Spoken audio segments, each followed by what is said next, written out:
జగిత్యాల జిల్లా కొండగట్టు పెద్ద జయంతి ఉత్సవాలు ఏర్పాట్లు చురుగ్గా సాగుతున్నాయి. ఎమ్మెల్యే కలెక్టర్ ఎస్పీ ఆదేశాల మేరకు అధికారులు సకల సభలు ఏర్పాట్లు చేశారు.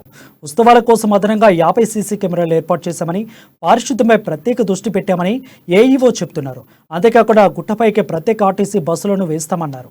భక్తులకు సౌకర్యాల కల్పనలో రాజీ పడేది లేదంటున్న ఆలయ ఏఈఓ శ్రీనివాస్తో మా ప్రతినిధి శ్రీకాంత్ ఫేస్ టు ఫేస్. మే నెల 15వ తేదీ నుంచి 3 రోజులు జరగనున్న హనుమాన్ జయంతి ఉత్సవాలకు ఏర్పాట్లు ఎలా చేస్తున్నారు కొండగట్టు ఆలయ ఏఈఓ మనతో పాటు ఉన్నారు.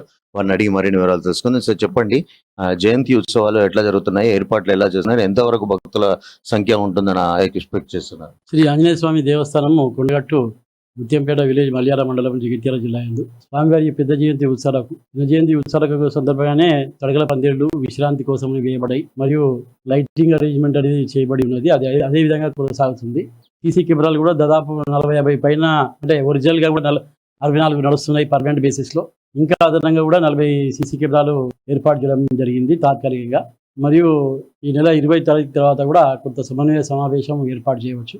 దాని పర్యవసరంగా గౌరవనీయులైన స్థానిక శాసనసభ్యులు గారు, గౌరవనీయులైన జిల్లా కలెక్టరు, ఎస్పీ గారు తదితర ఉన్నతాధికారులు కూడా మాకు ఆదేశాలు ఇచ్చేటువంటి అవకాశం ఉంటుంది. వాళ్ళ ఆదేశాల ప్రకారం మేము ఇక్కడ ఏర్పాట్లు ఆల్రెడీ కొనసాగుతూ ఉన్నాయి మరియు ఇంకా కొనసాగుతాయి.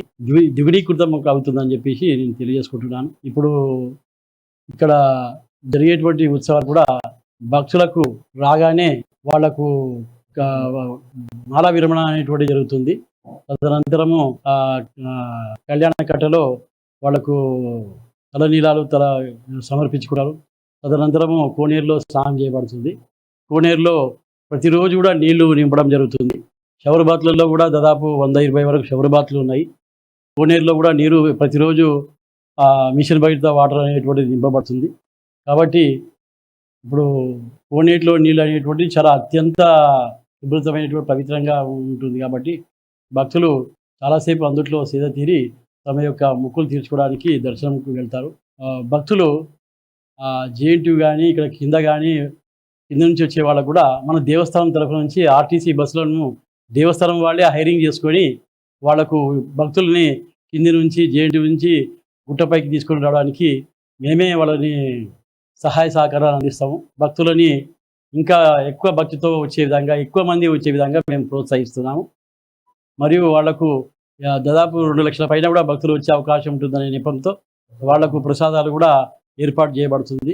ఆహార దీక్షలు కూడా దేవస్థానం యొక్క ఎండోమెంట్ డిపార్ట్మెంట్ వచ్చేటువంటి డిప్యుటేషన్ ఉద్యోగులు కూడా 24 అవర్స్ ఇక్కడ 3 డేస్ మే 14, 15, 16 3 రోజులు కూడా ఆహార దీక్షలు కృషి చేస్తారు. మరియు ఎక్కడ ఎలాంటి లోటుపాట్లు జరగకుండా కూడా మేము రాత్రింబవళ్ళు కూడా ఇక్కడనే మేల్కొని కృషి చేస్తుంటాము. మరియు మాకు తోడుగా అన్ని పోలీసు సిబ్బంది కూడా ఆహార దీక్షలు మాకు తోడుగా ఉంటారు. దానికి రానున్న పెద్ద హనుమాన్ జయంతికి ఏర్పాట్లన్నీ పూర్తి చేస్తున్నాము, భక్తులకు ఎలాంటి ఇబ్బందులు లేకుండా సకల సౌకర్యాలు కూడా చేస్తున్నామని చెప్పి ఈ వెంకటేశ్వర్ గారు మనతో చెప్తున్న పరిస్థితి. కెమెరా పర్సన్ అరుణ్తో శ్రీకాంత్, అమ్మా న్యూస్, కరీంనగర్.